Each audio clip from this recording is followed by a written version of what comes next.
October 24th, Moose Creek, Gallatin County, Montana.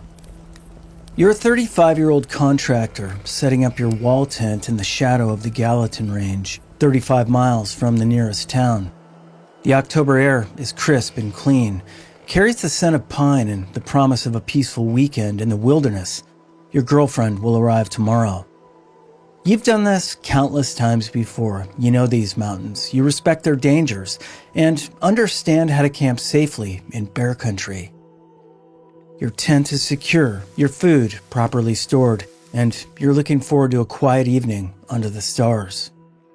That's when you hear someone approaching through the trees, a stranger with a dog looking for a place to camp. Being the type of person you are, welcoming, generous, the type who believes in mountain hospitality, you invite him to share a beer and some conversation around the fire. You pour drinks into shot glasses, crack open a couple of cans, and settle in for what feels like a normal encounter between fellow outdoorsmen. As the night grows darker and the conversation continues, you don't realize you're sharing drinks with a predator whose body is covered in white supremacist tattoos and whose idea of camping involves carrying an axe and a screwdriver. Because in the North Country's remote campgrounds, where help is hours away and screams are swallowed by the wilderness, some strangers aren't looking for solitude, they're looking for blood.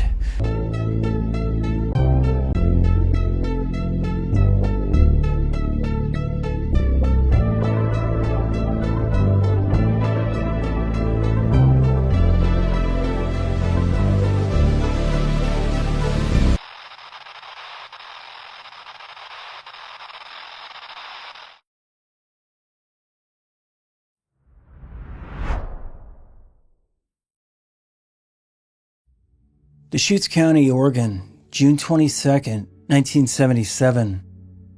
The high desert of central Oregon, it's a landscape of jagged basalt and thin, dry air. In the summer of 1977, it was the midpoint of an ambitious journey for two Yale undergraduates, Terry Jentz and Avra Goldman. They were 7 days into a 4,000-mile cross-country bicycle trip, pedaling along the Trans-American Trail. As the sun began to dip behind the Cascades, they pulled into Cline Falls State Park, a scenic viewpoint carved out by the Deschutes River. Despite the beauty of the falls, a heavy sense of unease settled over that campsite.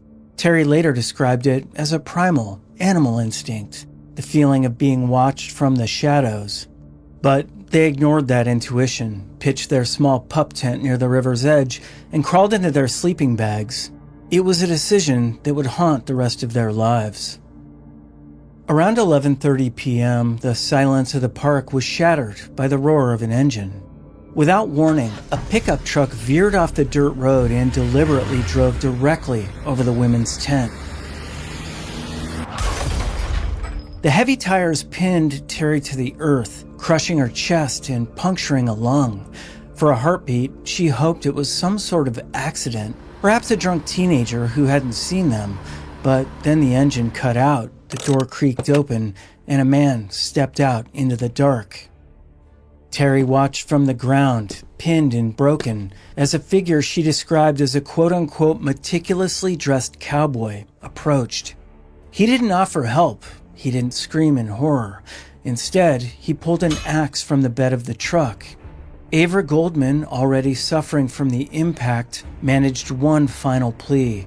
"Leave us alone!" But the man ignored her. He swung the axe 6 times, striking Avra in the head with clinical, rhythmic force.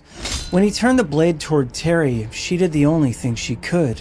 She reached up and grabbed the sharp edge of the axe with her bare hands to keep it from splitting her skull.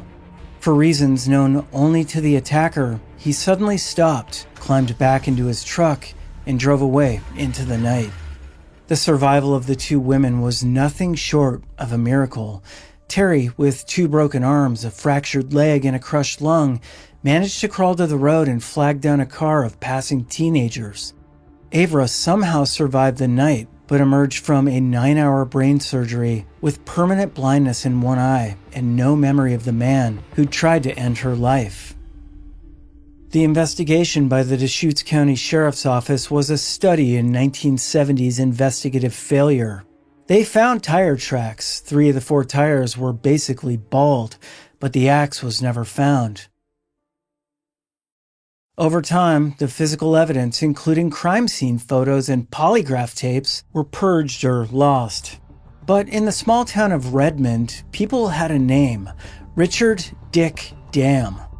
Dam was a local 17-year-old with a terrifying reputation for violence against women. His own girlfriend at the time later revealed that he'd changed his truck tires and removed a toolbox from the bed the very morning after the attack. When he took a polygraph, he was high on methamphetamine, rendering the quote-unquote deceptive results inconclusive. Despite the circumstantial mountain of evidence, no charges were ever filed. The ultimate tragedy of the Cline Falls case wasn't just the violence, it was the clock. In 1977, Oregon had a 3-year statute of limitations on attempted murder. By the time enough witnesses felt safe enough to speak, the deadline of June 1980 had passed. Richard Dam could have confessed in the middle of the street, and the law would have been powerless to touch him. Terry Jentz eventually returned to Oregon decades later to conduct her own investigation, a journey chronicled in her memoir, Strange Piece of Paradise. She found a community that had protected a monster through silence and a legal system that had set an expiration date on justice. The Cline Falls Hatchet Man was never caught, leaving a permanent scar on the high desert. A reminder that in the wilderness, the most dangerous predators aren't the ones with claws, but the ones with a tucked-in shirt and a sharpened blade.